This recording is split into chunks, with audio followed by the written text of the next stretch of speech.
they look connected. I'll double check it. Yeah, that looks good.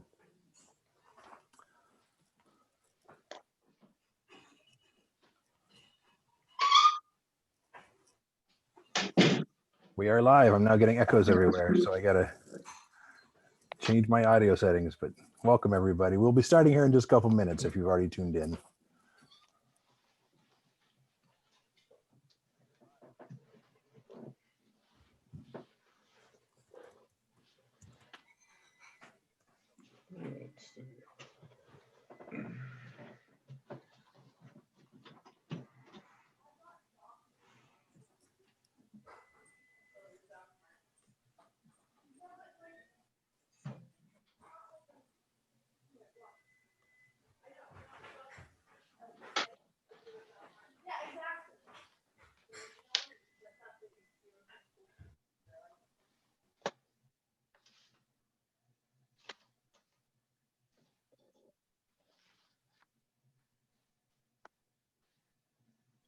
He's using a waiting room.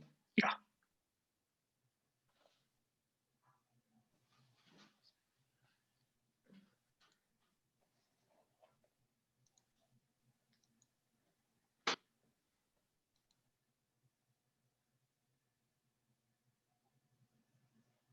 Margaret, I'll go ahead and narrate what I'm doing so that you can see. I am actually, so I just pulled up my one phone and I'm seeing, I just pulled up YouTube there and it verified we're live there. So I'll keep that going on one device here.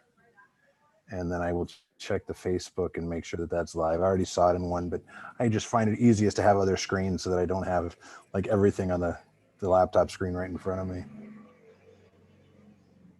Let's see, yep. And of course, when I open up Facebook on my other phone, it says that Thomas Crane Public Library is live right now. So that's a good sign. I can click on that and it takes me right to the link. I'll double check it. I just have to make sure to turn down the volume on both of them. Otherwise they start, you know, I hear myself and it's very distracting. Great. It's actually 7 o'clock. Well, I suspect we'll have a few more people who join us in Zoom. So why don't we go ahead? I'll stop sharing a screen. And the spotlight's on me, but I know that we'll have some more people join us here in a couple minutes. So I'm going to give a couple minutes before I even do my introductions, just because I suspect we'll have a few more people here in the waiting room and let people gather. But thank you everybody who's joined us so far. We will be enabling, we will be letting people talk and trying to encourage some conversation at the end of this program today. So I'll go over all the settings here in a little bit, but for now, please just make sure you're comfortable and settled in. We're going to have a good night.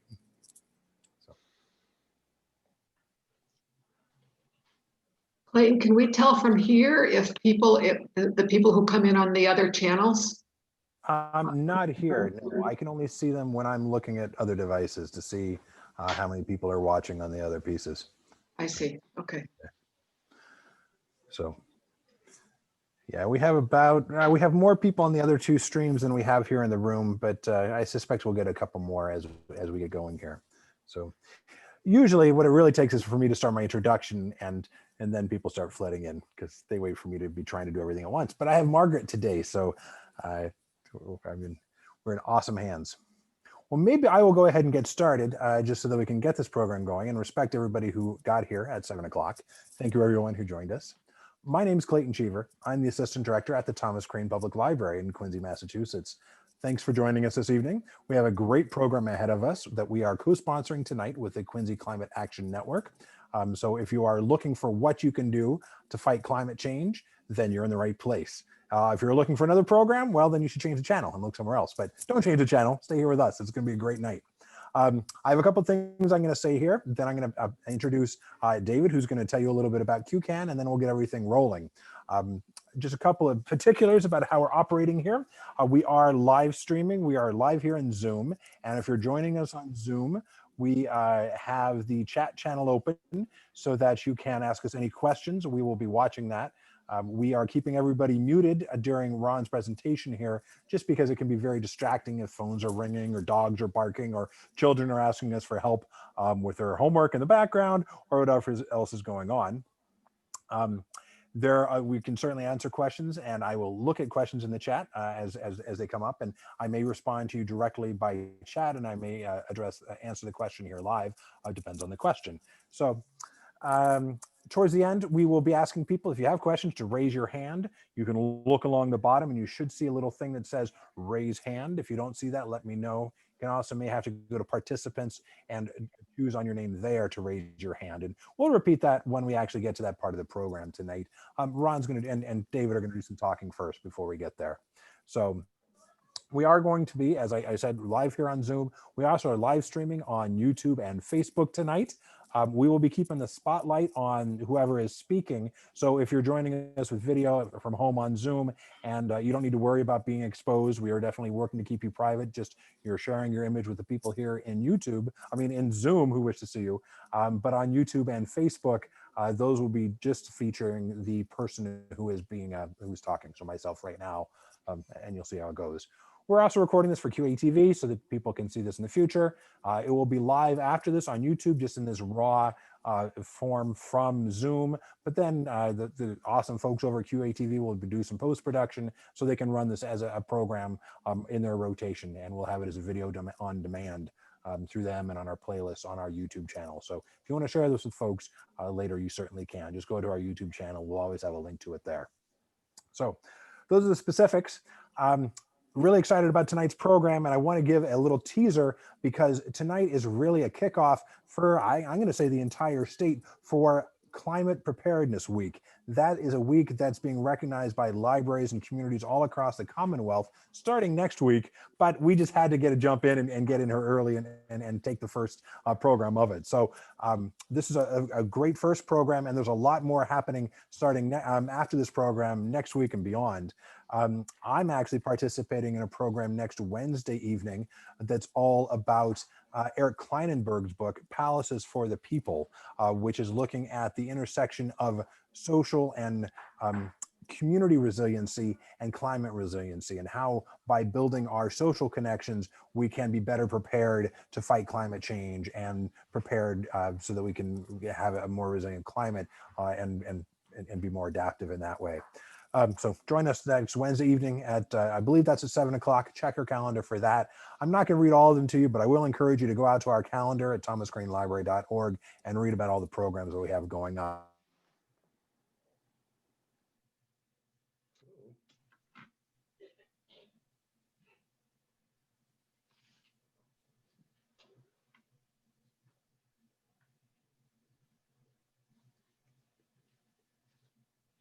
Huh.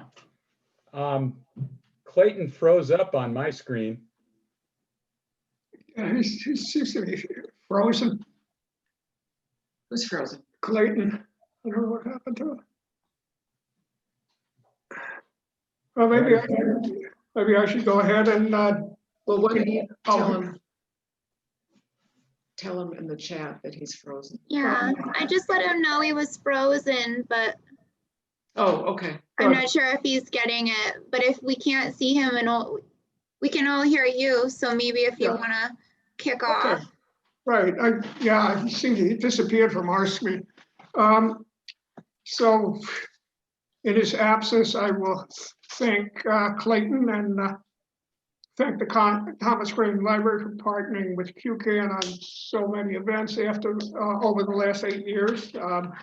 These include films and lectures by experts from groups like the Sierra Club, Unit of Concerned Scientists, and from schools including Harvard and Boston University, Salem State University, and others.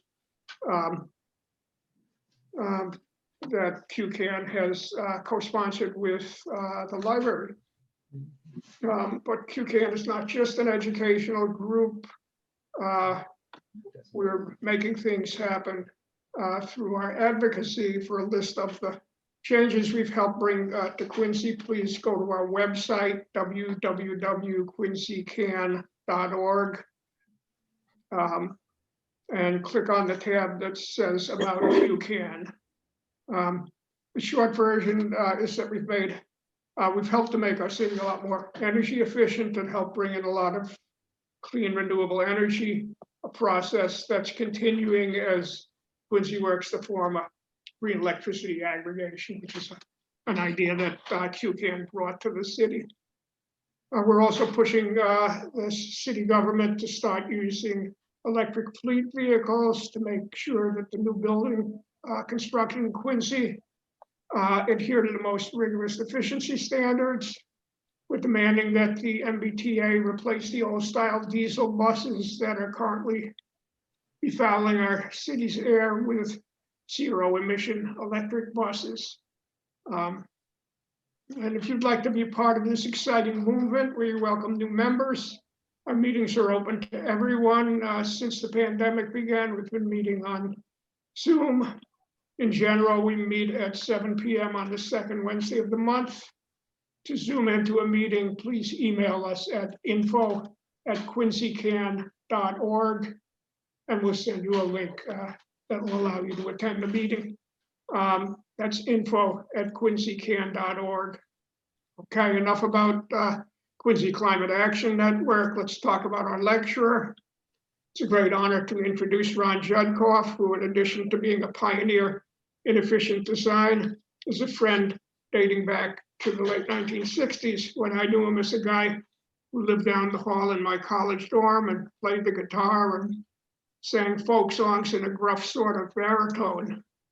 After graduation in 1970 or 71, I saw Ron again when he was getting set to leave for a Peace Corps assignment in West Africa.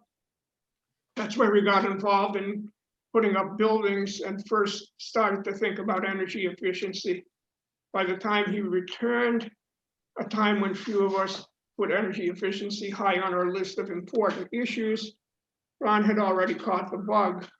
He went to architecture school at Columbia University, and soon after he finished with a master's degree in architecture, he started to work for the National Renewable Energy Lab out in Colorado. A couple of months ago, after 40-some years, he retired with the title of Chief Architectural Engineer. At the National Renewable Energy Lab, Ron made history, leading teams that help builders rethink their craft with efficiency in mind. One of his more colorful accomplishments was to figure out ways to dramatically improve the efficiency of mobile homes. If you go on the web, you can find a photo of Ron taking measurements from his perch atop a double wide.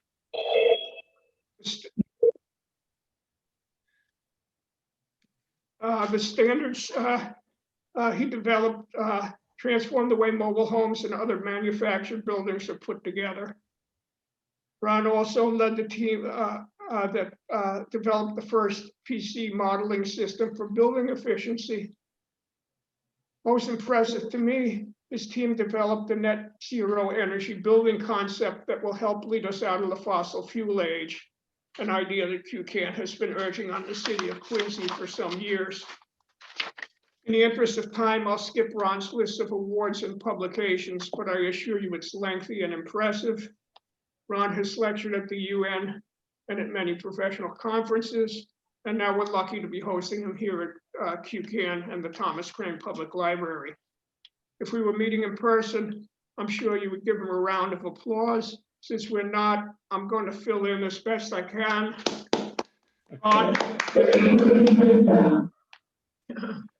Thanks, Dave.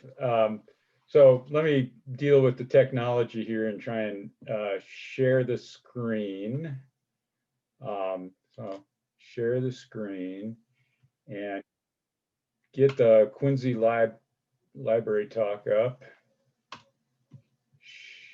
Share. Okay. And so there it is. And then I need to put us in presentation mode.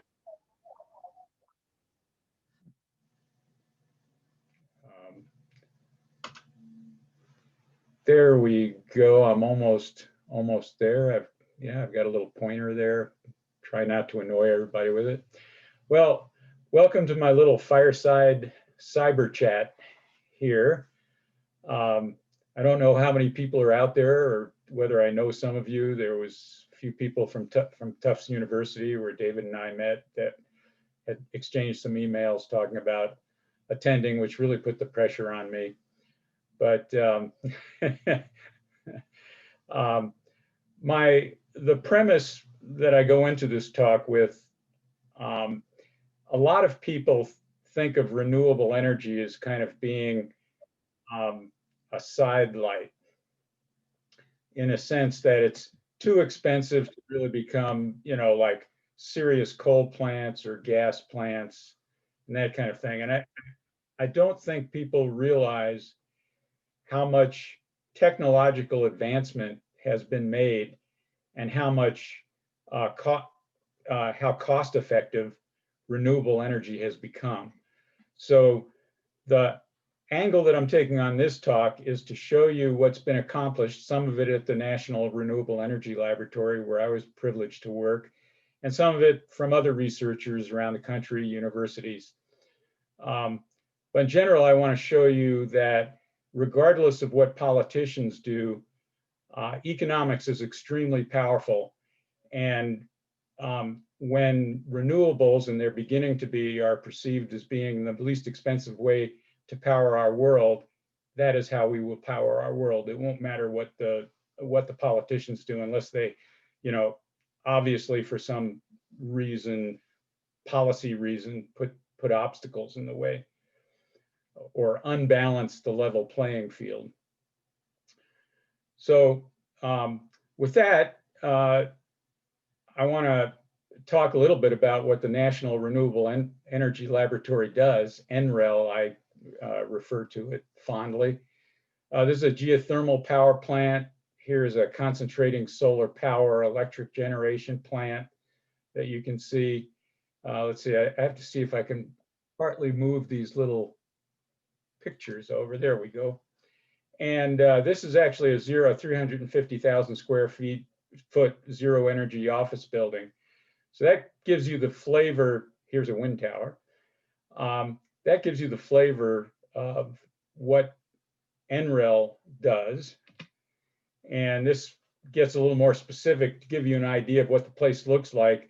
This is the main campus. It's about 300 acres. And up here is the wind campus, which is about another 300 acres.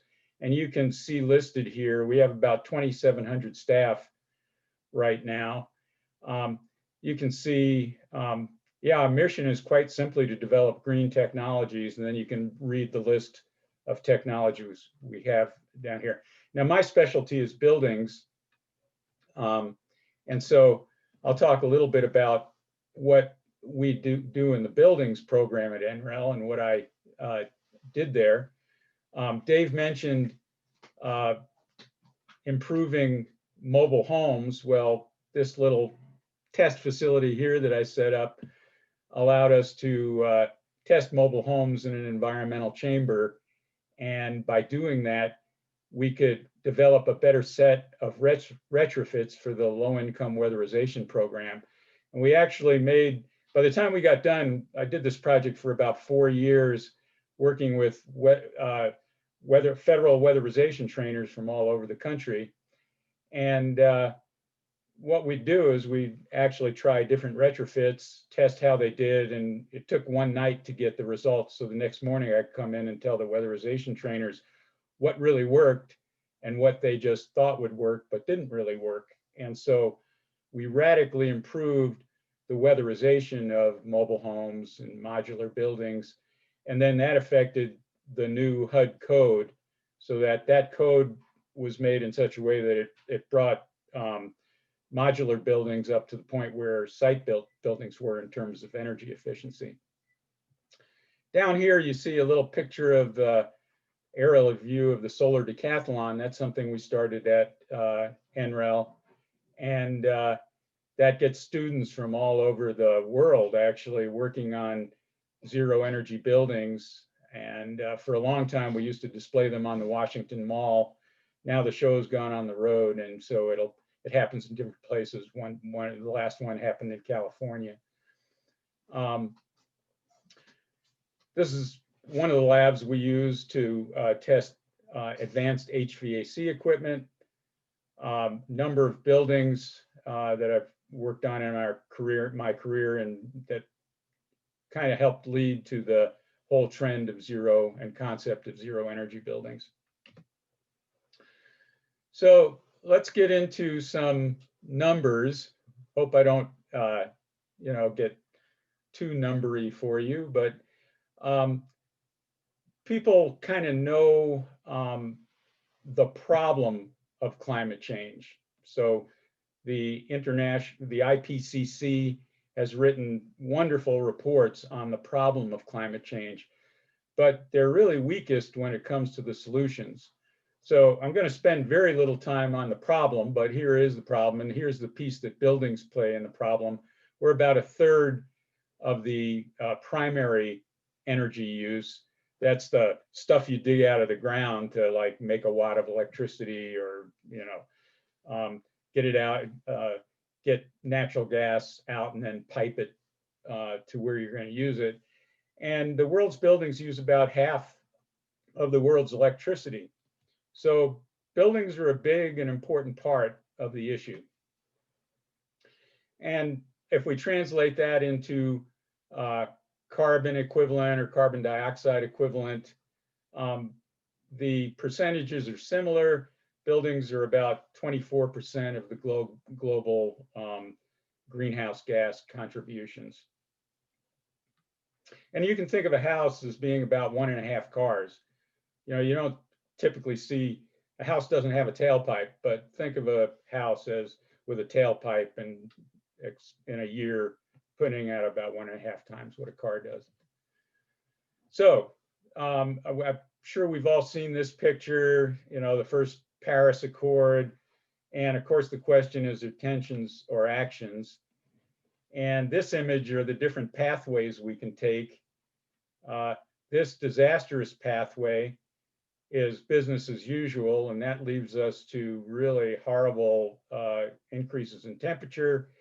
And I'm sure James Hansen, who was one of the climate science pioneers, got fired by the government because he was a little too outspoken.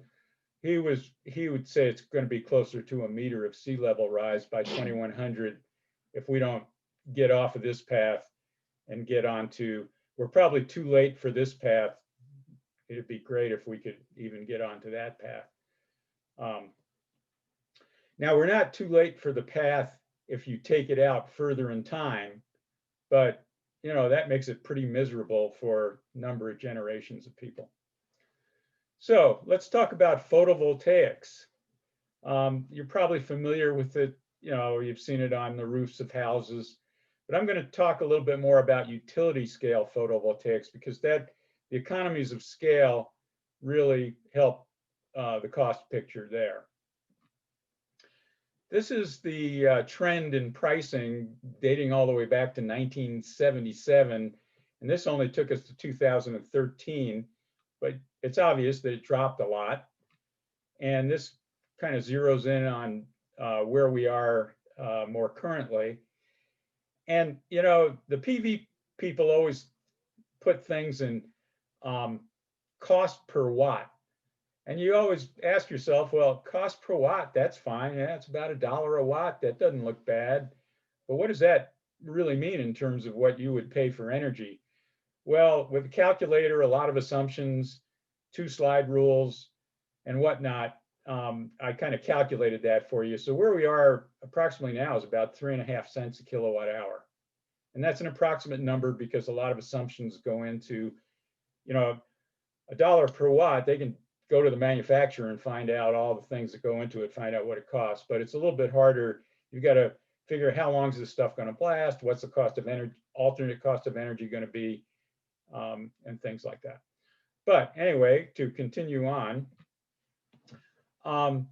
size and economics matter. That's a little joke for my folks back at the French house at Tufts, if any of them are on the line. But anyway, you can see that along with the decline in cost, there's been quite an increase, and we're up to about 33 gigawatts. That was as of about 2017. There's always a big lag in the data and all these kinds of analysis, the reports that come out. But that's a pretty good chunk of PV coming into play. And of course, the least expensive is the red line, the the utility. So cost does matter. Also, the technology has been improving, and this is where the work at people at my lab and other labs around the world have been tremendously successful at improving the durability, the efficiency, the energy density, and the cost, lowering the cost of these things.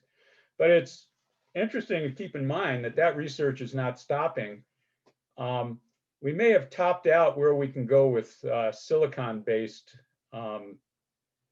photovoltaics, but there's new research with new materials and perovskites, and that's a potential game changer. You could literally have perovskite spray paint, and you could conceivably have efficiencies in excess of 30%. So that would be a tremendous game changer. And so the material scientists and the photovoltaic scientists have not stopped working at all. Well, wind, for where the sun don't shine, is another renewable that is, sees a similar pattern and is also a great alternative to conventional fuels. I just showed this picture because it's so amazing. Spider-Man is on a rope over there, and he's inspecting blades after a blade stress test at our test facility at NREL. But you have to ask, are the blades more stressed or is he more stressed?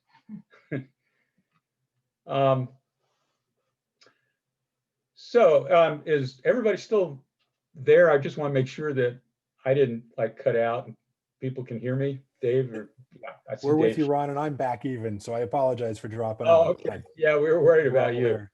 We were worried about My you. internet in my house crashed completely, so I think I've got things back under control after some serious reboots. I Yeah. apologize. Glad Okay. you guys got going.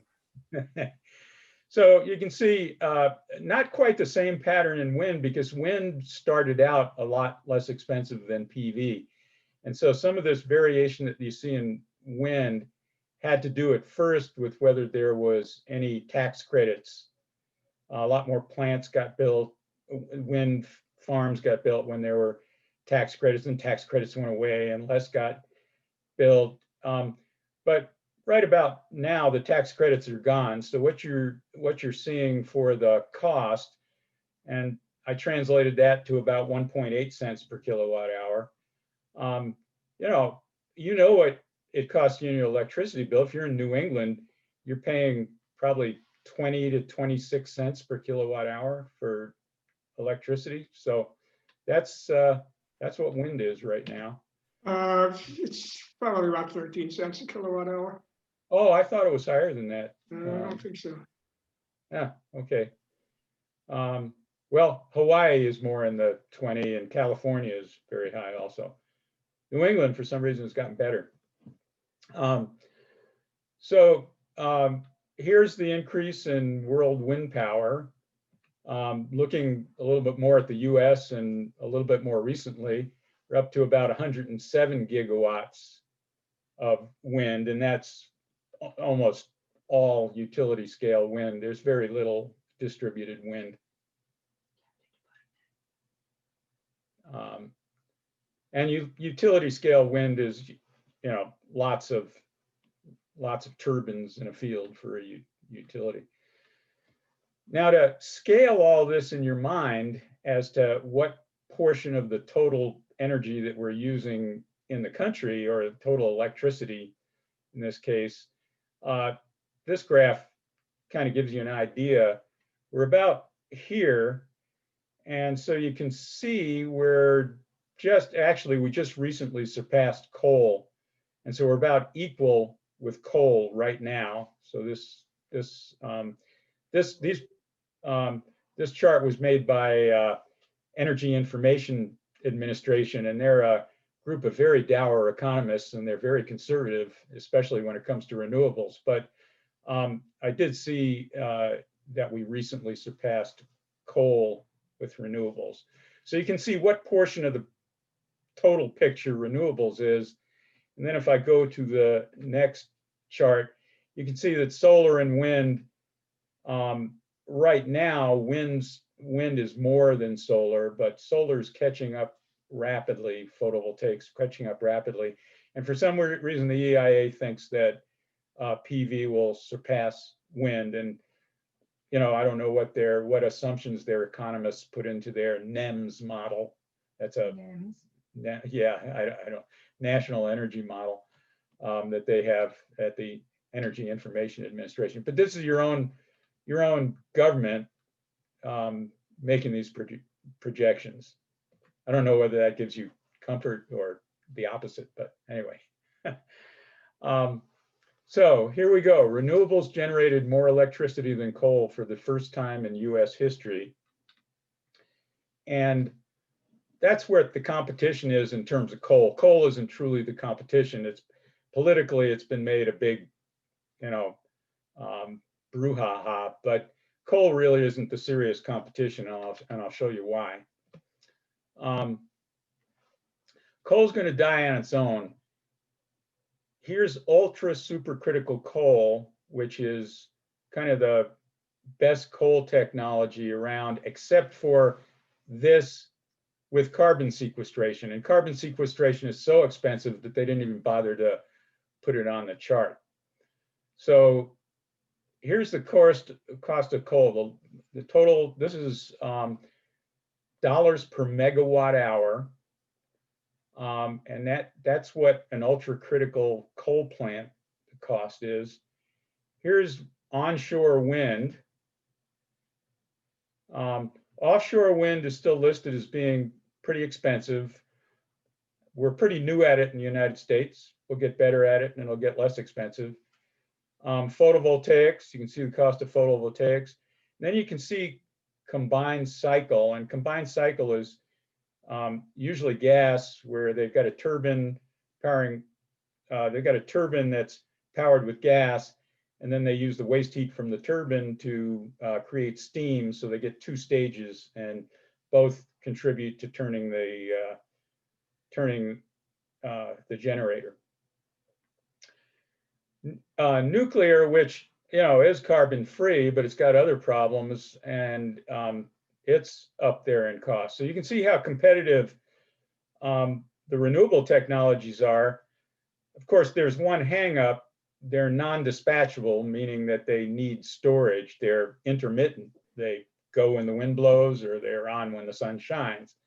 Whereas these are, well, they're not completely dispatchable, because it's actually a big deal to slow down a coal plant. I mean, you can't just modulate down a coal plant. So they actually have to have peaker plants, which are made to modulate, and those are expensive as well. But here are some options for how storage can work. I don't know which one is going to be the big winner or whether it's going to be a mix, but this is a concentrating solar power plant. It used to be called solar thermal electric, which made more sense to me. But the reason it's concentrating solar is all of these mirrors, acres and acres and hundreds of mirrors, are all focused on this one point at the top of about a 300-foot tower. And the temperatures up there are incredibly high. It's a real materials challenge to, you know, it's only recently that we had the materials to be able to run this kind of plant without constantly having to do maintenance on the receiver where all this energy goes. Now, a heat transfer fluid takes that, you know, very high temperature, get very high temperature fluid, and it creates steam. It goes to a steam plant, and then it's pretty typical looking steam plant. But the interesting thing about this is, because you have all this fluid associated with the plant, it's easy to create thermal storage in a plant like this. So you can store the energy, which makes the energy dispatchable. When you don't need it, you can spend time heating the storage.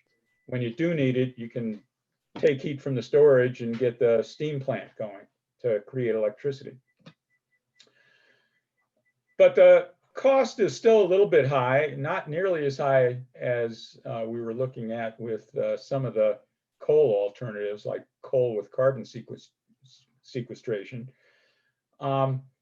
It's in the range of around, right now, this is 2010, right now there's a plant going at about 15 cents and it has 10 hours of storage.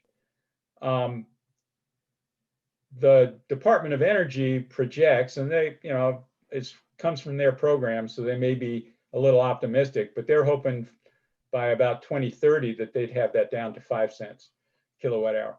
Is that going to be a winner? I don't know. I can't answer that yet, but we also have other alternatives. So we have batteries. And I think you can remember it's not that long ago that Tesla was just making their big jump into the car market and claimed 10 billion in orders in the first 36 hours and all that kind of stuff. But what that means is a lot of car companies, some of the majors as well, are getting involved in electric vehicles. And I think their crystal ball tells them that the internal combustion engine is on the way out. There's just so much more convenience in electric vehicles. The maintenance is so much less. There's so many fewer moving parts. The manufacture is so much easier. There's a lot of reasons besides being green for electric vehicles to be the future. But what that means is that there's a need for a lot of batteries, and a lot of research effort is going into batteries. So it has been the pathway to a radical reduction in the cost of batteries, especially lithium-ion batteries. So we're down to about the 150s per kilowatt hour of storage in 2019. And you can see the pattern kind of going down there starting in 2010 to 2019. Now, it's interesting because car batteries need to be very energy dense from a volume point. You don't want the battery taking up the whole car. And they have to be very energy dense from a weight standpoint. You don't want them weighing down the car. So, but when we talk about utility scale batteries, they don't need to have any of those. So I have hopes that exploration of new chemistries, and that's happening now. There are programs, there's the Advanced Battery Consortium that comes out of the Department of Energy, and a number of other programs all around the world that are really looking seriously at how to make lots of storage very inexpensive. And lithium ion may not be the chemistry, because it's these precious metals. They're hard to mine, hard to find, and that's what adds to the expense. So let's look at an example in Colorado of where some hard-nosed guys that aren't, they're not known for being tree huggers, that's for sure. The people that run XL Energy, one of the largest utilities in the country. And in their electric resource plan, they put out for bid the purchase of energy for the next number of years, that they always have to be ahead of the game. XL Energy, here's the headline from the Denver Post: XL Energy receives shockingly low bids for Colorado electricity from renewable resources. So let's look into that a little bit more. Here are the bids. I hope I didn't make a mistake. I don't think I did with my little slide rule, but 430 bids came in. 362 bids were for renewables. Wind and storage were less than existing coal costs in Colorado. So wind plus paying for storage, even where storage is now and its cost, were cheaper to build than continuing to operate the existing coal plants in Colorado. Those are coal plants that are already built. They don't even have to pay for them to be built. Just the cost of continuing to operate those plants. PV, photovoltaics plus storage, was better than 75% of the existing coal plants.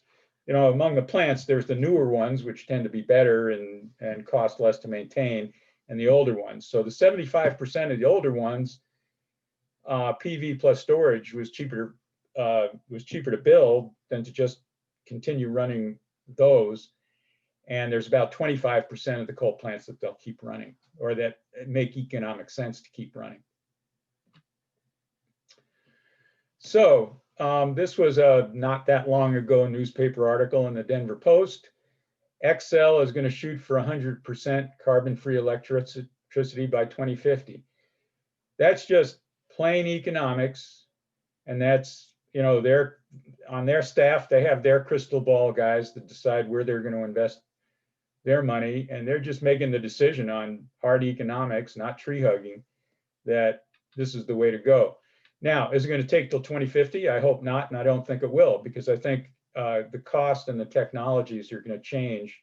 The renewable technology costs are going to come down, and the efficiency is going to get better quicker than what anybody is anticipating.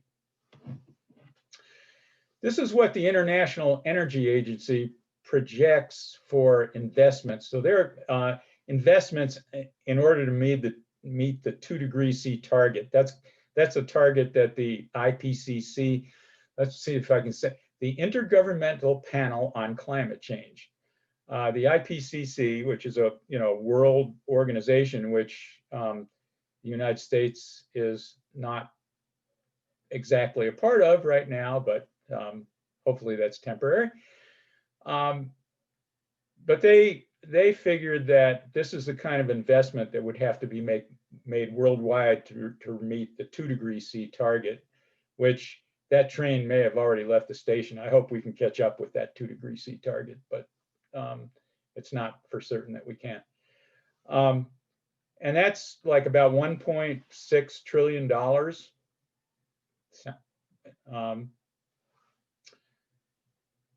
And that, that's over a number of years, so it doesn't all get, I don't think, average annual. No, I'm sorry, I take that back. It's the annual investment for the world. But meanwhile, you kind of wonder where all that money is going to come from. Well, Europe's big oil companies, they have economists and crystal ball gazers as well, and they're beginning to see the handwriting on the wall that maybe investing a lot of money in drilling and that kind of thing maybe isn't the smartest thing they can do. So they're definitely starting to explore becoming energy providers rather than drillers.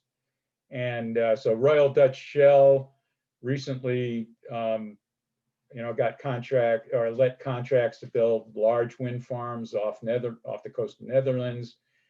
France's Total is doing something. The US oil companies are kind of behind. We could speculate on some of the reasons for that, but I won't. But here's an even more interesting one. Goldman Sachs rules out financing for Arctic drilling. Will other US banks follow? And if you look down here, you see Goldman Sachs, and that's their portfolio, the size of their portfolio. They've promised $750 billion for sustainable investments over the next 10 years. Again, they're not doing that because they're trying to be green. They like the good publicity from doing that, but their crystal ball gazers are starting to look at fossil fuels as being a bad investment. So that's really where that's coming from. And they will not invest in any coal mining or any coal plants that do not have carbon sequestration. Well, that says they won't invest in coal because there is no cost-effective carbon sequestration technology out there yet. Sequestration. Yeah. And Lawrence Fink, the CEO of BlackRock, and I would love for somebody to double check this number because the number just blew me away, but it is the number that was written in the article, said 7 trillion. BlackRock is one of the largest portfolios in the world. 7 trillion will focus on sustainability investments. And believe me, BlackRock, they are not tree huggers. So that's based on hard-nosed analysis. All right, well, I've taken about I don't know, 40 minutes, 35 minutes of your time. And I've shown a lot of facts and figures.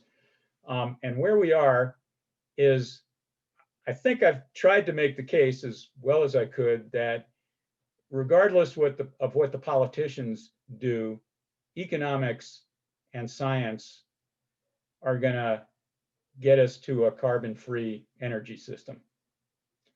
And the question is, will it get us there fast enough to avoid being miserable for the next century or so? And but nothing can stand in the way of those kinds of economics. And as soon as storage is in place, really inexpensive storage is in place, then it's game set match. It'll be renewables. So at this point, it's a good pause point to see if people have questions.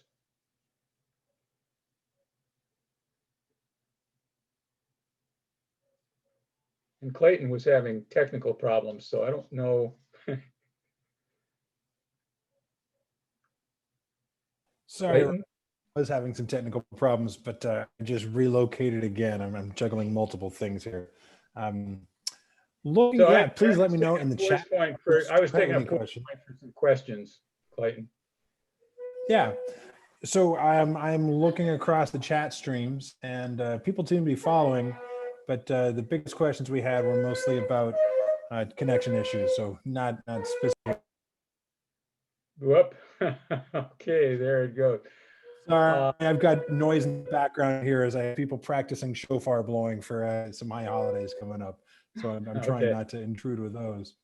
So maybe, I don't know if everybody understands, and maybe it is common and I'm the one, when you mentioned that the comment before about sequestration and about coal plants who can't do adequate coal sequestration, what does that actually mean? Because I think that might be helpful for folks It who means that going up the stack, you've got to have some kind of mechanism or chemistry to capture the greenhouse gases going up the stack and then do something with them. Well, you can imagine that'd be a pretty expensive deal. Now, so it's basically a massive filter. the supercritical coal that I showed, you know, a picture of a plant, supercritical, a GE plant, and that one, that just tries to get high efficiency. So that what that does is it goes to very high pressures and temperatures to get efficiencies around probably mid 50s to 60%, as opposed to mid 30, you know, low 30s to mid 30% on a typical coal plant. So, but the trade-off on that, it costs more first cost, and also the maintenance costs are more because you're subjecting materials to much higher temperatures and pressures, and you're using fancier materials that you hope will withstand those for a long time. Did that answer the question, Clayton? Yeah, that makes more sense. Thank you. I assume most of the what you're talking about here are decisions that most of us aren't going to have many opportunities to really weigh in on. These are big corporations that are making economic decisions. Do you see a role for individuals to be influencing some of these decisions if it's really just driven by a bottom line? Yeah, I absolutely do. And the reason is it all got started. I mean, the reason we're where we are is we had to get started somewhere. And to get started somewhere, we had to agree as a society to pay more, at least in a few instances, than we would otherwise have paid. And the only reason we got there is because people have been putting pressure and getting the message out. And, you know, the people in the big corporations, we just tend to think of them as automatrons or something. They're not. They have kids. They think about the future. So there's, you know, some of them are nasty guys and you wouldn't want them as your friend, and some of them would seem pretty reasonable to you. But that, you know, the fact that that message has gotten out, and, you know, they tend to be scientific analytical types, they understand the data. So I think that part is very important. And then I think the other part that's very important is we've got this lag time. You know, the real problem is how quickly we accelerate. I've kind of made the case that it's inevitable that we'll go to renewables just because the costs will come down. But we've got this lag before storage is inexpensive enough to really be the, clearly the least cost scenario everywhere. So it's very important that in our own homes, I showed how big a portion buildings were, and actually this is a segue into the next part of my talk. It's very important that in our own homes, we try and be as energy efficient as possible. And also, when we're on the school board and we're talking about a new school building, well, let's make it a zero energy building. That'll do a number of things. It reduces the pressure to build new fossil facilities before, that whole storage thing gets taken on, because that's going to be, what do you call that? A standing asset. That's going to be a standing asset for a long time. Somebody builds a new coal peaker plant or a new gas peaker plant or a new gas plant. I don't think anybody's going to build a new coal plant except in China, but not in the United States. That commits us for a long time, and we don't have the time. So it's important to keep the pressure on many fronts. And one of them is the buildings that we're involved in as citizens, whether it's our own homes or whether it's school buildings or whether it's a town talking about a new corporate center. And it has been at the local level that the most has been done. The national codes are not enforceable. Energy codes are only enforceable at the local level.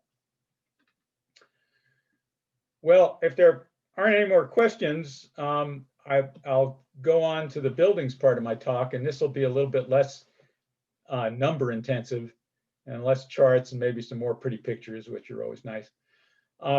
Anyway, this is a zero energy house that I lived in 1973 in Burkina Faso when I was in the Peace Corps. And one thing I noticed about this house is it wasn't real uncomfortable, even though I lived close to one of the hottest inhabited places on Earth. So it probably wasn't comfortable to the standards we're used to, but being a young person and adaptable, it was pretty comfortable. I'd go to a hotel in Dakar or something when I had to go to the main Peace Corps office for some reason, and stay in that hotel, and the electricity was constantly going down. It was very unstable. As soon as the electricity went off and the air conditioning went off, those buildings became uninhabitable. You had to get out. They could kill you. And so I became curious as to why that was. And another thing I noticed was, like, you see these little clay water jugs here. The water was always cool in those jugs. And admittedly, it was a hot, dry climate, so I understood evaporation a little bit, but not a lot of water was evaporating because I mean, the water had to be carried in, so you kind of knew how fast the water was evaporating away. And what it turned out to be, it's the clay material is kind of like this, well, it's kind of like Gore-Tex in a way. It keeps the water in, but allows vapor to kind of slowly evaporate out. And it's just the right speed to keep the water cool to the taste when you drink it. So there were a couple of, I began to realize that physics was maybe pretty interesting, especially the physics related to buildings and building materials. So, as I got deeper into this, I began to see the differences in indigenous architecture in different places. So in the, in the desert, you would get these this is kind of a Moroccan, this is in Morocco desert, you get these kind of structures very close together, very closed, not much window opening, and made out of very heavy materials. And there was a reason for that. And one of the reasons is that if you were building for the ruler of your land and you were an architect, or an engineer, if you didn't make the building up to comfort standards, that person, you were in serious trouble. So, and some of the solutions were brilliant. So here's an example of the Alhambra in Granada, Spain. And you can see that's also a climate where evaporation works well. So they set the whole place up to be evaporatively cooled. They had hot court, cool court, which I can't go into all that technology, but basically it's a court which is very well shaded, so that tends to be cooler and has lots of water, and a court which tends to be very sunny, and that creates a pressure difference that creates breezes through the place, carrying the cool air through the place. They didn't have fans, you know, obviously back then. So even if you look at the surface, which you might think is just decorative, of the massive materials, it's kind of almost a filigreed surface. Well, why did they do that? Well, there's something called the heat transfer coefficient between the surface of anything and the air. And you want to accelerate that as much as possible so you can get excess heat into this concrete thermal storage, as quickly as you can, and get it out quick enough when you need it. So, you know, everything they did, you can see the deep walls for the mass and the shading. It was quite brilliant. Now, another chart, there's something called the duck curve. So you might have heard the term popping up recently, grid friendly. Well, you know, I'm as friendly to the grid as the next guy. I think the grid is, you know, nice to have, but what does grid friendly really mean? Well, when we start to get a lot of renewables, and this is happening in some places like Hawaii and some places in California where they've really been pushing renewables, especially photovoltaics, well, the typical load profile starts to come down. More PV during the middle of the day. The PV is generating away like crazy. So, you know, the load for the base load part of the plant, whatever they happen to have, a gas plant or whatever, goes down and down. And finally, it gets to a point where you've got to shed the load because you don't have enough load online, and you can't turn your base load plants off completely. That's extremely expensive to do. So what do you need? You need some storage. Well, with storage, at that point where you would shed the load, instead of shedding the load, you start to charge a battery or heat water or heat a heat transfer fluid or a storage fluid. And there you go. You can begin to increase the load for the plant, but increase it on a gradual ramp. Because if it's a steep ramp, our typical utility system just can't handle that steep ramp. We don't have enough peaker plants and quick response plants to do that. So by having storage in the system, you avoid shedding load, and you can put more renewables on the system. And you also bring down the peak itself, so you don't have to add more generating capacity to the system. So there's a lot of advantages to the whole storage thing. So for a building to be grid friendly, you don't want it just to be adding to this pattern. You want it to be offset from that pattern. And so buildings themselves have a lot of inherent storage. And so that is a way we can kind of bridge the gap till batteries are really very inexpensive. So this is where we are kind of showing the progression as we progress towards zero energy buildings. And these buildings that we're looking at around here are ones that we worked with the design teams that were willing to try and do, get towards zero energy. They may not have gotten completely there, but they were willing to try to get there and bring down what we call the energy use intensity, which is usually expressed in terms of thousands of BTU per square foot per year.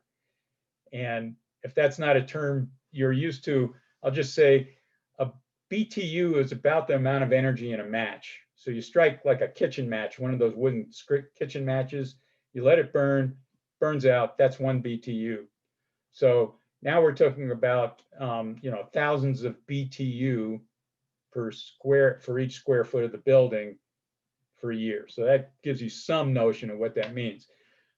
Anyway, this is the high end of the scale. And as we get down toward maybe 20, Now we're getting down toward the low end of the scale. And in order to do zero energy buildings, we want to get the buildings themselves down to around that 20 until we have the PV paint and the 50% efficient PV and all that. We need to control the load in the buildings in order to be able to make up the rest of the load with the photovoltaics.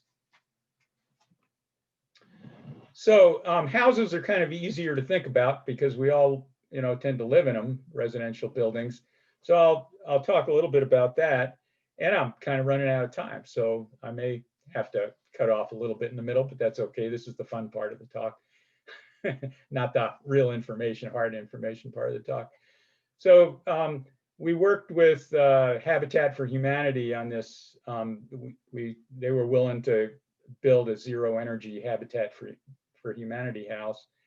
We wanted to show that it could be done, and as opposed to just our computer models. And so these are some of the characteristics it had for you, those who speak our values and stuff like that. It'll mean something to you. But a lot of insulation in the walls, about 11 inches, so they were double stud walls. Roof was R60, about 17 inches of insulation in the roof. I think you have an idea of passive solar. The windows were set up so that it would help heat the building in the winter, but shade the building in the summer. And it had thermal hot water, so hot water panels, and 4 kilowatts of photovoltaics. And over the course of 2 years that we monitored it, we actually monitored it longer than that, we came out about we produced about 2,700 kilowatt hours more than, and this is, an inhabited house, a family, Habitat for Humanity family, about 2,700 kilowatt hours more over 2 years than the house used. So now at the time we did that, that was not as cost effective as it is now. But I want to show you before I'll finish up with this last kind of somewhat hard to digest chart.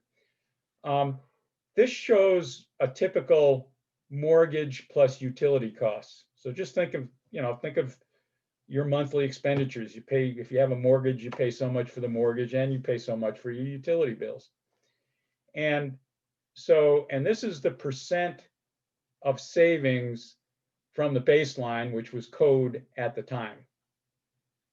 So at first, it's pretty easy to save energy. You buy LED bulbs instead of something else, and that saves you energy, and actually over the lifetime of the bulb costs you less than a incandescent bulb.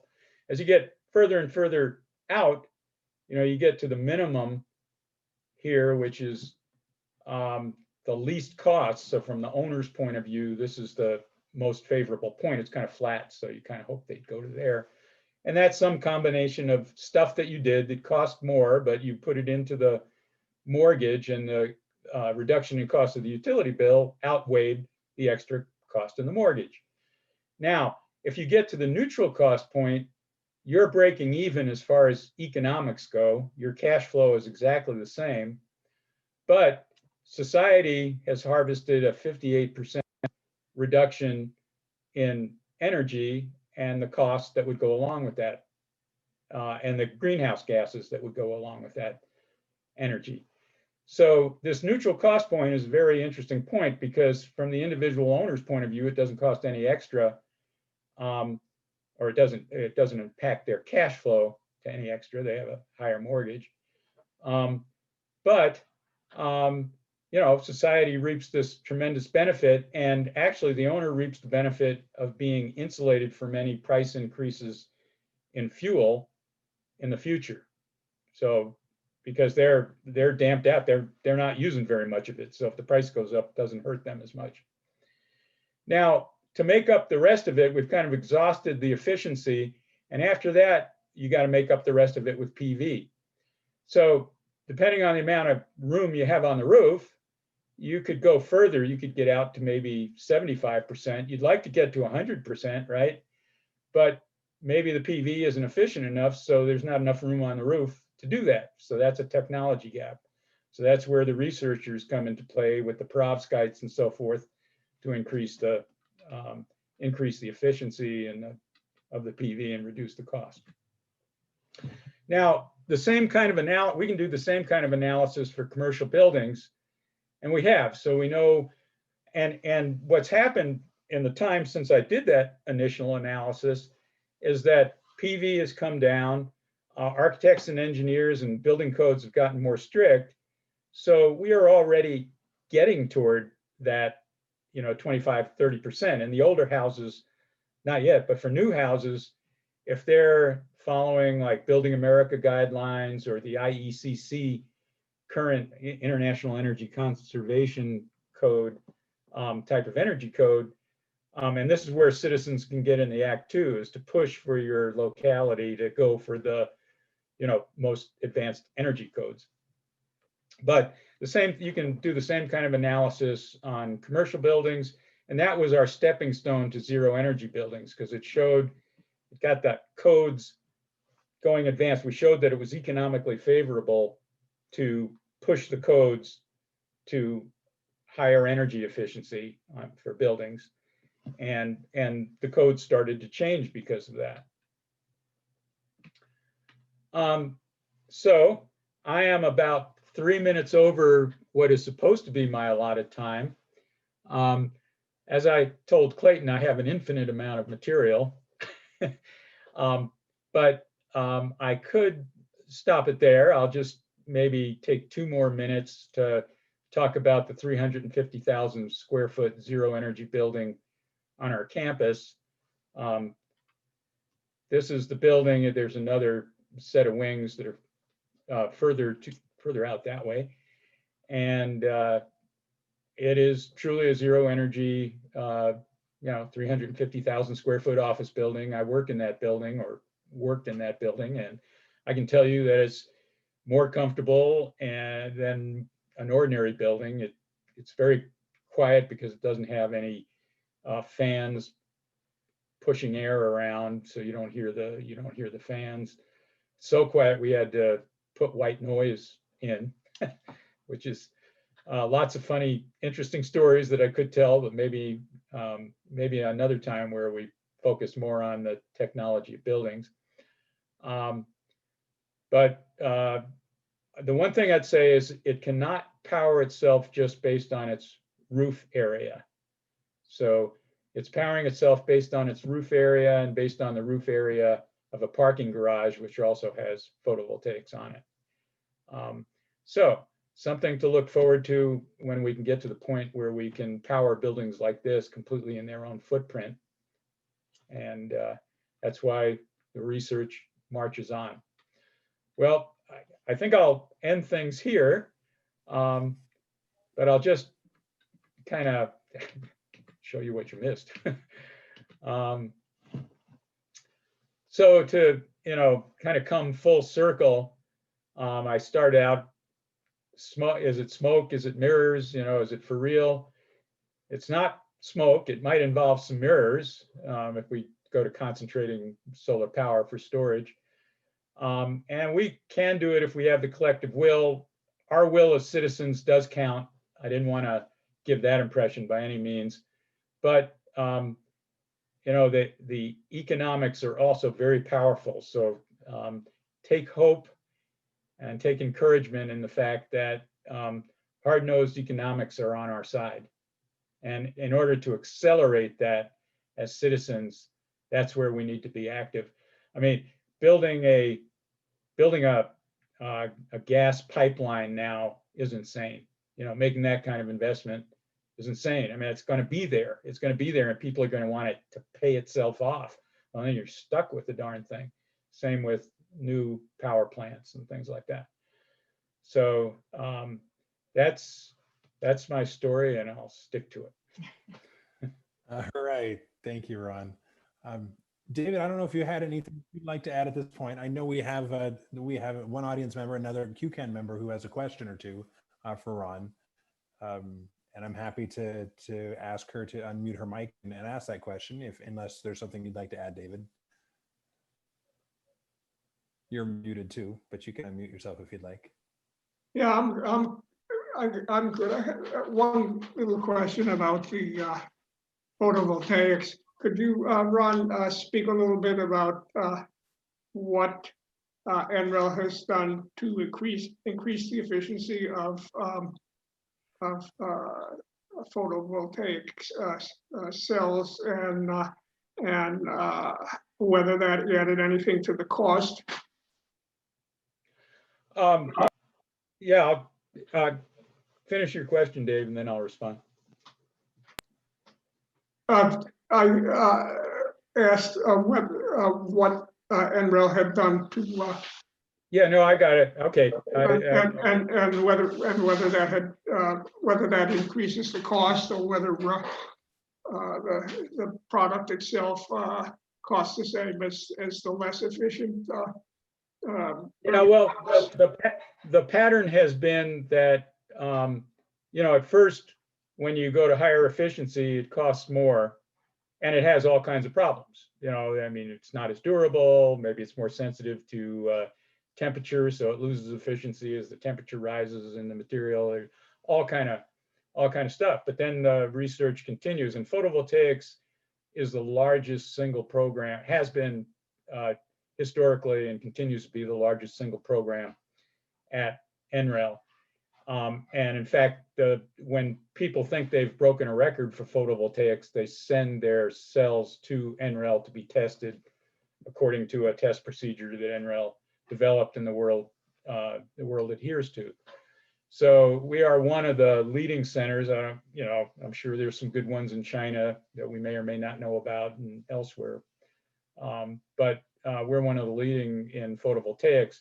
And the whole purpose has always been to increase the performance and lower the cost. So those go hand in hand. Now, there are a couple of cases, and I'm quite envious of the scientist who did this. Dr. Sarah Kurtz, developed a technology that was much more efficient and much more expensive, and they were never able to bring down the cost. So when you need to power a space module for extraterrestrial applications, that's where it gets used, because they don't care about the cost. They definitely care about the weight, the volume, and getting the maximum energy out of the cells. Those are called tandem cells, and I can go as deep as you want on how all that works. But so there are cases, but that's not what the mainstream goal at NREL has been. The mainstream goal has been to reduce costs, and that's why there's so much excitement about perovskites, because it's very cheap organic type material. But because it's this organic type material, like organic LEDs used to have a durability problem. Well, that's the stage we're at right now with the perovskites, where they have a durability problem, and that's what they're working on. Small changes in the chemistry, which don't increase the cost, but increase the durability by a lot. That's what we're hoping for. All right, thank you, Ron. So I know we're getting lots of great information. I want to encourage folks, if they'd like to raise a hand, if they'd like to send me something in the chat, they can do something. They can definitely use the chat here in Zoom or on YouTube or Facebook. And I'm going to ask somebody who has asking some questions in the chat and said that they were interested in asking and being unmuted. So I'm going to go ahead and ask them to unmute themselves, which I believe I've just done. And please, you have the floor. Is it me? So, It is you. oh, okay. Hi. Thank you so much for that. That was wonderful. We have a compressor station that's just been built down the road that will be a stranded asset, and is going to be doing blowdowns this week. So, so those are the kind of things we're dealing with.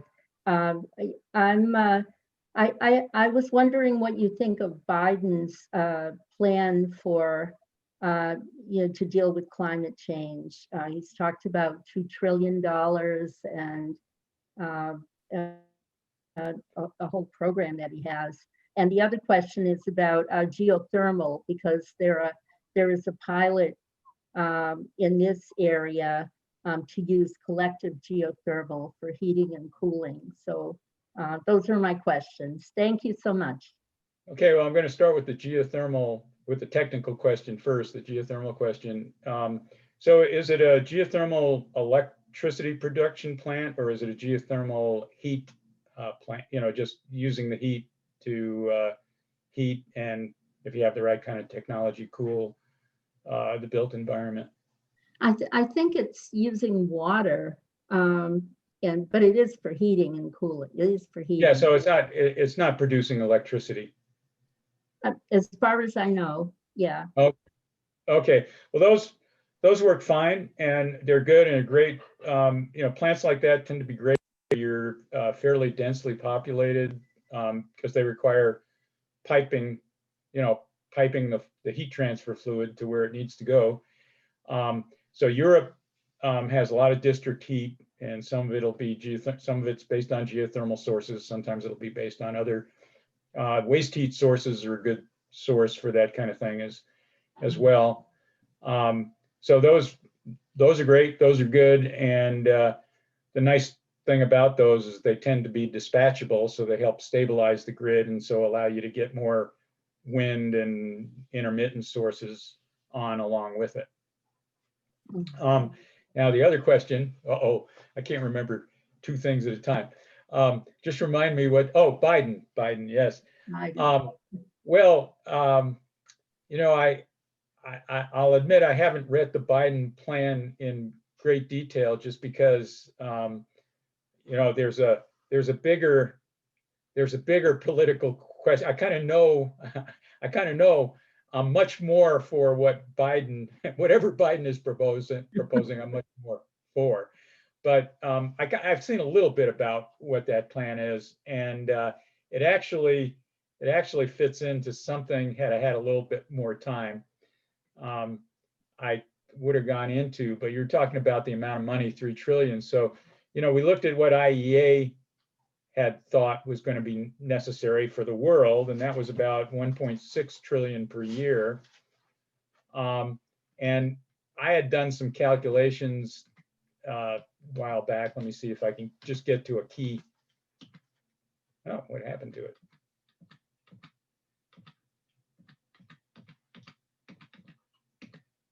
Here it is. So I had made a bunch of assumptions to try and figure out what it would cost. You know, by putting PV on roofs and retrofitting houses to be more efficient and making more efficient energy codes. And I had come up with the cost at about 113 plus 20, 5.5 billion per year. So about 138, about 140, 113 billion per year for the first 23 years, and then 25.5 billion per year, just to deal with the buildings sector. You know, it's looking better. I did this analysis in about 2007, and the costs have come down for all this stuff, but the return has gone up for all this stuff. So this line is the return line, and there's a crossover point. I mean, nice thing about these kinds of technologies is you're not constantly paying for fuel. You pay for them once. Yeah, you might amortize that over time, but you pay for it, and then you're not paying anything else for fuel. So once you hit the crossover point, it's all gravy. And the gravy was in, you know, I had that's an amazing coincidence. I had the crossover point at about 3 trillion, 3,000 billion, that's 3 trillion. And then it was all gravy after that, as long as the stuff lasted and didn't need to be replaced. And PV is very durable now. I mean, usually the warranties last for 30 years, and they last longer than that. So, and insulation in walls and things of that nature last a lot longer than that.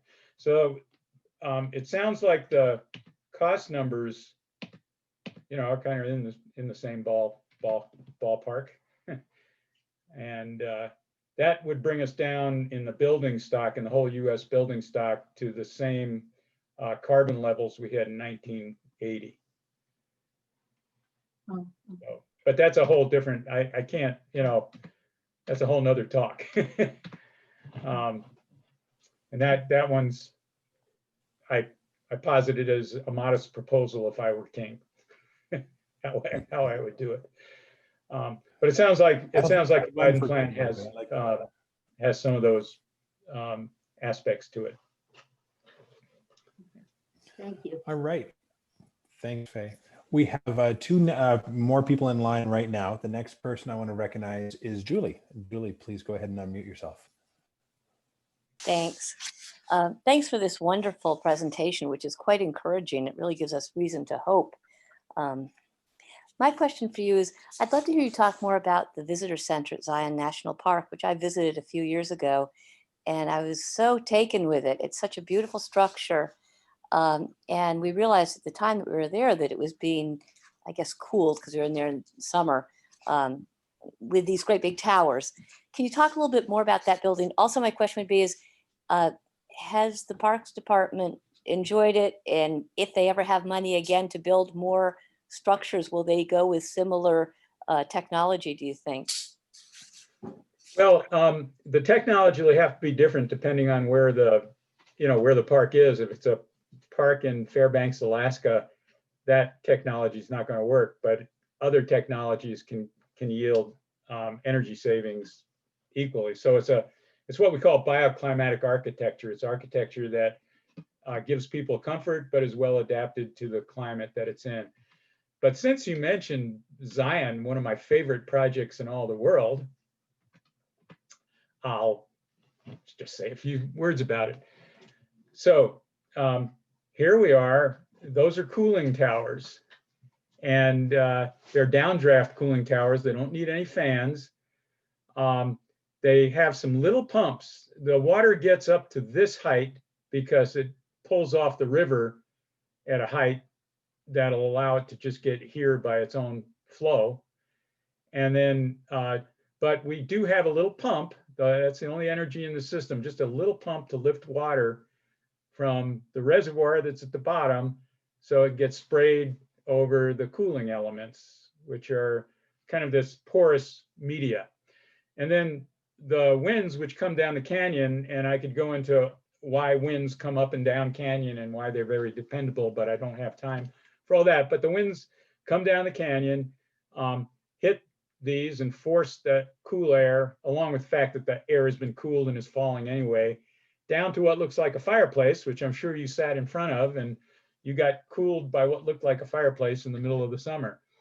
And so, you know, just a wonderful project. We got an AIA Committee of the Environment Top 10 Green Award. I don't deserve all the credit. There were lots of good people on the team. There are some of the prominent ones are listed there. But this is what those towers look like, and you can kind of see a little bit of a glisten from the water on the towers. I'd love to be able to show you what's inside the towers and how they work and all that, but don't have time here. And then for the winter, because it does get cold enough in the winter to need some heating, we built a thermal storage wall. We call it trom wall. You may or may not have heard of it, but basically it's just a masonry, about an 8-inch masonry wall behind glass. And the sun, this is a south orientation. So in the winter, the sun's low in the sky, hits the glass, goes through, goes into the wall, and that'll heat the building into the evening if they have programs in the evening, which they often do. And then you've got some clear stories above, which allow some direct gain for quick warm up. So they need very little heat in the building because it's mostly heated by this trom wall, which is a totally passive device. And then, you know, some PV panels to make up the rest. This building used so little energy that the utility, that serves Zion National Park, changed the utility rate on us and jacked up the utility rate because they couldn't make any money on the building. So they at least had to make up their costs for keeping us online. Batteries aren't quite cheap enough to just go totally off the grid yet, but that would be the next step. That's a great story, Ron. I've even known people that I'm kind of surprised that they just jack the rates.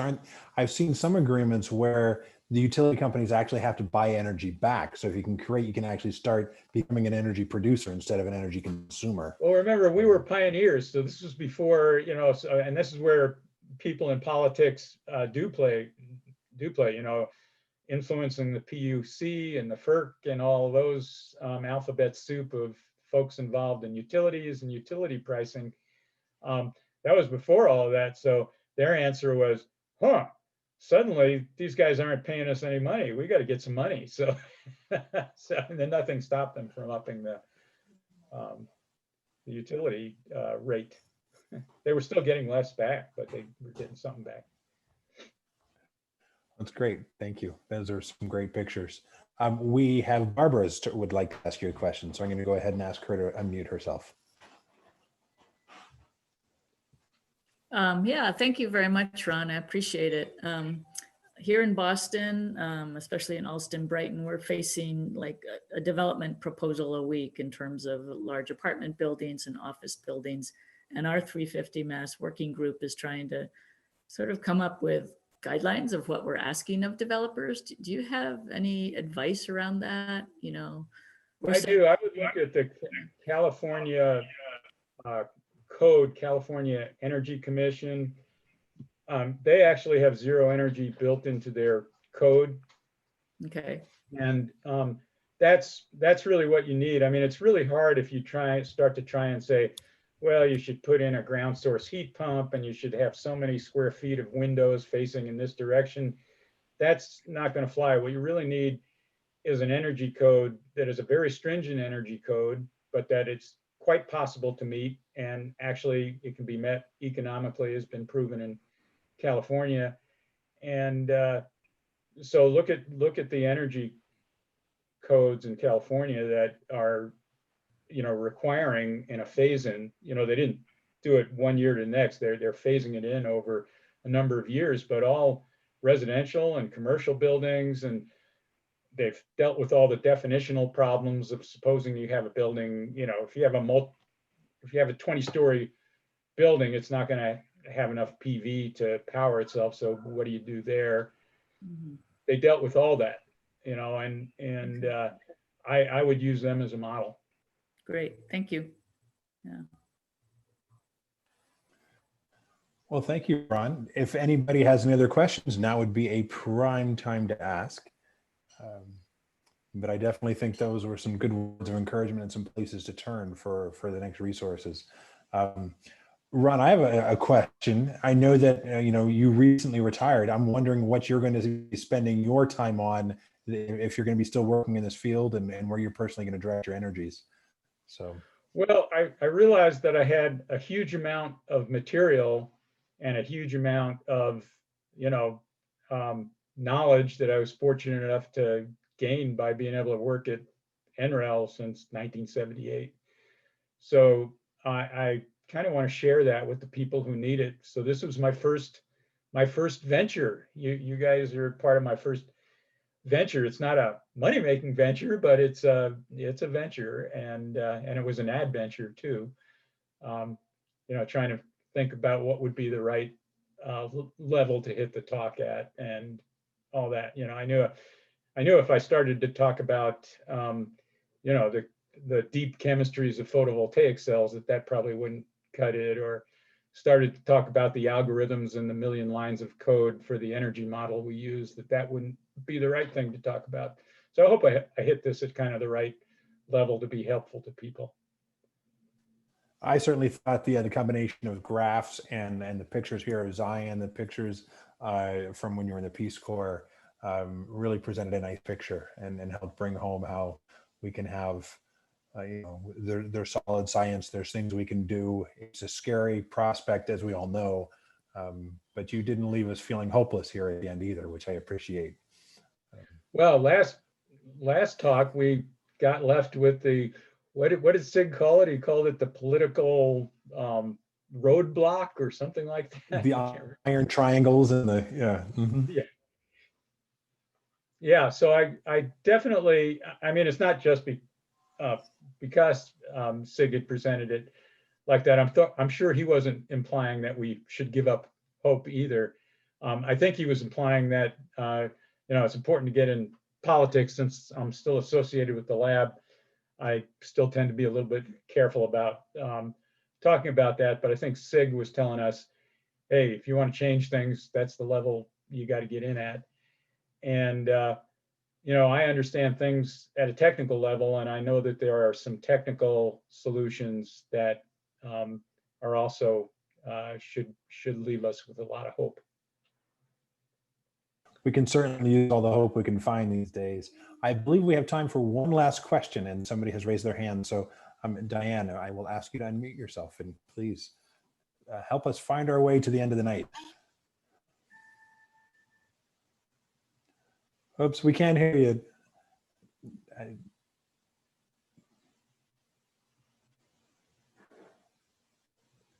Let's see. Do they have to unmute themselves, or you can just unmute Yep. them? All right, now It looks like I'm here you muted. got it. Good. Awesome. All right. We can hear you now, Diane. Go ahead.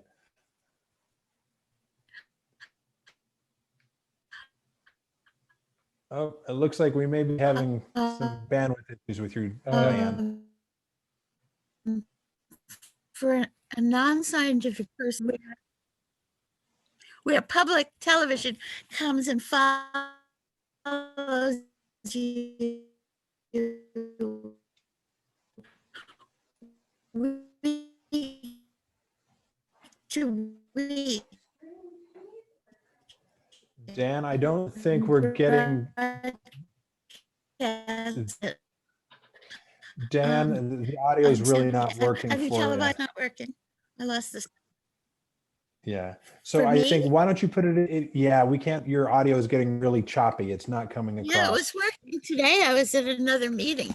Wait, let me put it here. Of course, just now it started working. So make- try again. Try it one more time. And if that fails again, you can put it in chat and I'll be your voice for you. But Well, I Hi, think Give us Diane. another- Hi, Diane. How are you? I'm okay, Ron. I'm playing with my new computer. Did you hear my question? No. No one heard my question. Okay, nope, we couldn't hear it. because you're trying to get ordinary people interested. And I asked if when you were redoing houses, we have a series. Can you hear me now? Is it any Yes. better? Okay. We have a series here in Boston called This Old House, which has gone on for a number of years. And they follow redoing a house week by week. And lots of people watch it. And even people who really know nothing about houses or rehabbing. And it's on PBS. And I was wondering, when you did any of those nice house rehabilitations for energy, whether you had televised them or done them for the general public.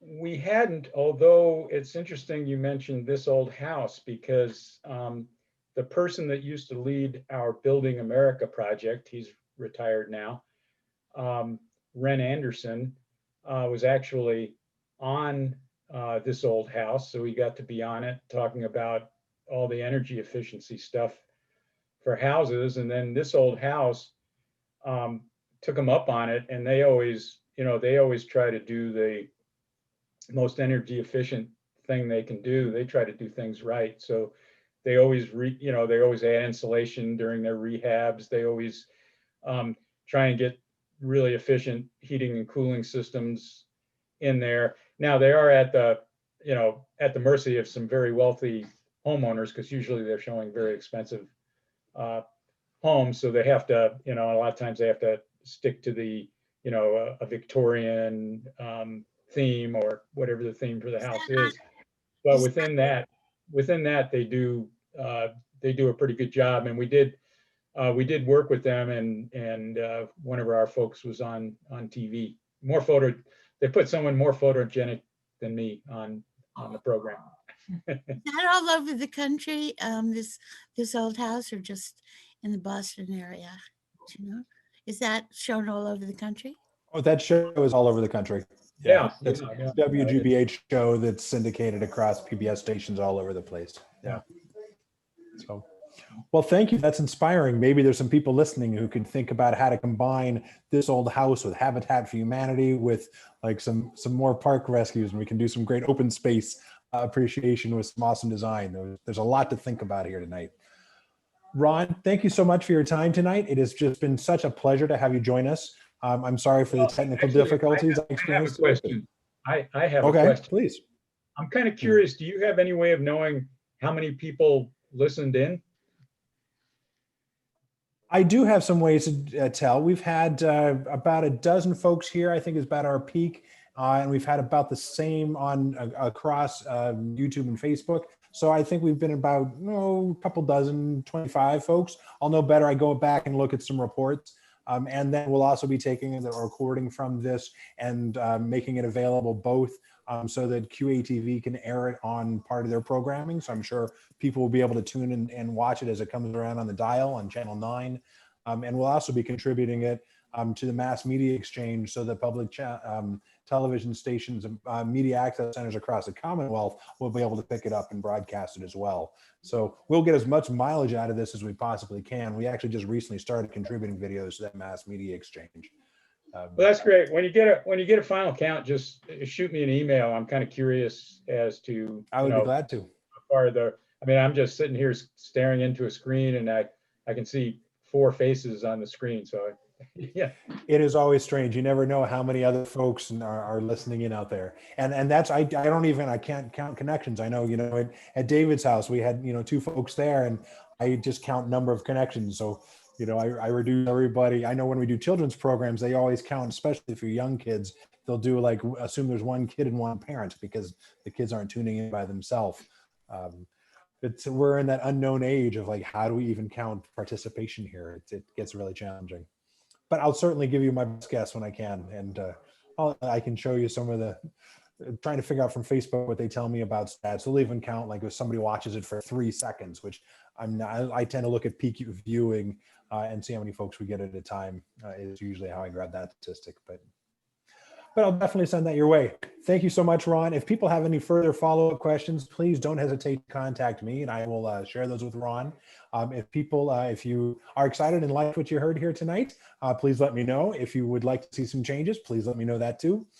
We have lots more programs coming up. I hope you will join us tomorrow night for the deep dive into coffee. I hope you'll join us next week for the Climate Prep Week programs. And there's just so much going on. So I appreciate it so much. Thank you for joining us. And I wish everybody a wonderful evening. Bye now. Once again, Thanks. Ron, wonderful program. Well, thanks for having me and bearing with me for my maiden voyage into Zoom talks. It went really well. Thank you, Ron. I'm going to go ahead Keep and in end the touch, meeting man. now. Good night, Oh, yeah. everybody. Thanks for joining us. Take care.